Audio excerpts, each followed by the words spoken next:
दुग्धधंदा चालू केल्यानंतर त्यातून इन्कम मिळू लागल्यामुळं मग 2च्या अशा वाढीत गाय आम्ही 20 गायापर्यंत गाया बनवल्या.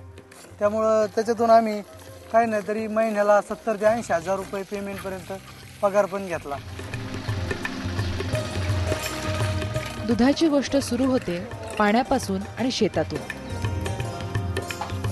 केवळ शेती करून चालणार नाही म्हणून गावाने दुग्ध व्यवसायाकडे लक्ष दिले. अहिल्याबाई आणि मुंबादेवी अशा 2 डेऱ्या इथे सुरू केल्या.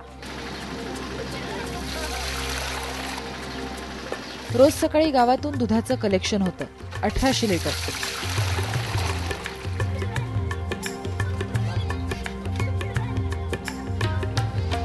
तर माझं वैयक्तिक म्हटलं तर माझ्याकडे 10 गाई आहेत. 80, 85, 90 लिटर दूध भरतं. टोटल पेमेंट 27-28 हजार रुपये होतं. मग त्याच्यापैकी 10-12 हजार खुराक जातो, बाकीचे राहतात. मग गेल्या 5 वर्षात दुग्ध व्यवसायाला चांगलाच प्रतिसाद मिळाला, अगदी कॅश क्रॉप सारखा. डेली पेमेंट मिळतं इथलं आणि रोजचे रोज व्यवहार होतात. त्याच्यामुळे उत्पादकाचा जास्त भरोसा पटल्यामुळे एवढं मोठं दूध संकलन वाढलं गेलं. या व्यवसायात वैयक्तिक लाभार्थी असले तरी निर्णय आणि मदत करण्यात लोकांचा सहभाग असतो. त्याचा 2 नंबर आहे. उत्पादकाला येणाऱ्या अडीअडचणी असतात त्या संस्थेमार्फत सोडवल्या जातात. गाय आजारी असेल प्रत्येक उत्पादकाला त्याच्या गरजेनुसार 1500 रुपये काय लागतील ते दिले जातात संस्थेत. 3-5, 3-4, 5-5. दुधाचं हे वाढतं उत्पादन ब्रँडिंग होण्याच्या मार्गावर आहे. 72च्या दुष्काळानंतर आलेल्या दारूची जागा आता पुन्हा दुधाने घेतली आणि हे घातल्यानंतर त्याला फिरवायचं आणि इतिहासाची चाकं पुन्हा फिरवली गेली. साहेब म्हणले दारूबंदी करा, तर मग तेव्हाच ते लोक काय म्हणले, साहेब तुम्ही आम्हाला ज्याच्यावर आम्ही पोट भरतो आम्ही, तुम्ही ते बंद करायला लागलं, मग आम्ही जगायचं कसं, पोट भरायचं कसं म्हणले. तर मग साहेबांनी त्यांना काय केलं म्हणले, बाबा तुम्हाला आम्ही एक थोडंसं असं मार्गदर्शन करू म्हणले, बँकेला सांगू तुम्हाला म्हशी घ्यायला याल त्याला असं कर्ज देऊ. साहेब म्हणजे सरपंच पोपटराव पवार. बास बास बास बास बास. भविष्याचा सतत वेध घेणारे आणि चटकन मैत्रीने जोडणारे. एवढे सांभाळे पुढे तरी भरपूर झालं ना. त्यांनी आमचा आदर शिवाय केलं म्हणून आम्ही त्यांना काय देतो. आम्हाला ते त्याच आवडत होती. शाळा बांधून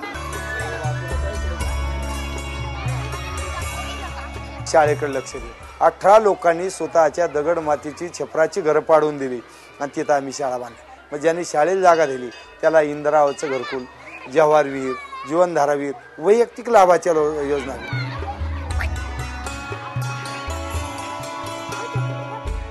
गावातल्या 5 नियमांचे धडे विद्यार्थ्यांना मिळाले. हे नियम म्हणजे पंचसूत्री. नसबंदी, कुऱ्हाडबंदी, नशाबंदी, श्रमदान, चराई बंदी. तेव्हा माझे वडील तंबाखू खात होते आणि माझ्या वडिलांनी मला सांगितलं की तू मला तंबाखूची पुडी घेऊन ये. मी म्हणलं का मी पुडी नाही आणणार, तुम्ही जवळ तंबाखू नाही सोडणार तवर मी जाणार नाही. गावाच्या विकासात मुलांनीही हातभार लावला. प्रत्येक मुलगा आपल्या घरी जाऊन आपल्या आई वडिलांना ह्या जशी प्रतिज्ञा लिहिली आहे याच्याविषयी माहिती सांगायचा. 1 ग्रामविष्ठेतील जंतूंची संख्या, त्यापासून होणारे अनेक तोटे, आपल्याला होणारे आजार याची माहिती सांगत. पालकांना शौचालय बांधायची हट्ट करायचे. शौचालय नाही बांधलं तर आम्ही जेवणार नाही. याची मुलांसाठी शाळेने सुरू केला वृक्षमित्र पुरस्कार आणि मुलांनी आपल्या हिरव्यागार गावासाठी आपली अशी एक खास जागा तयार केली. 1 विद्यार्थी 1 झाड.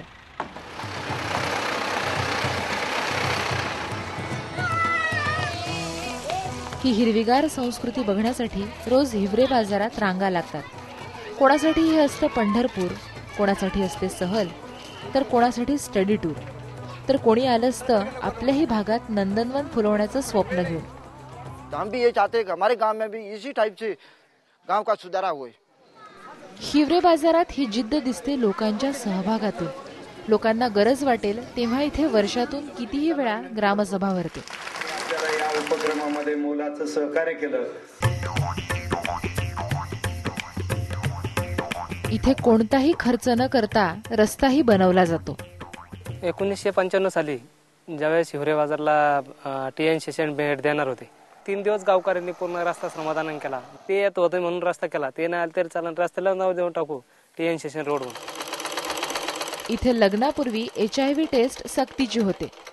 हा निर्णय तसा अवघडच होता आणि तो सांगायचा कसं. कोणी केलेलं नाही आजपर्यंत, आपल्याला प्रथमच करायचं. तुमची कुंडली जुळती का, गणगोत्र जुळतं का, देवक जुळतं का, ह्याच्यापेक्षा HIV टेस्टिंग करणं किती गरजेचं आहे ते. इथे गरीब आणि श्रीमंतांमधली दरी कमी होत जाते. 31 डिसेंबर 2009 जाहीर करणार की या गावाचं दारिद्र्य निर्मूलन झालं.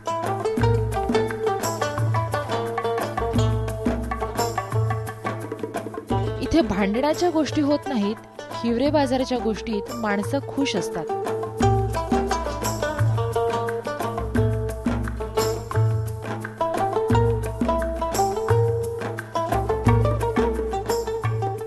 ही गोष्ट इथे संपत नाही, ती कदाचित तुमच्या आमच्या गावातही सुरू होऊ शकते.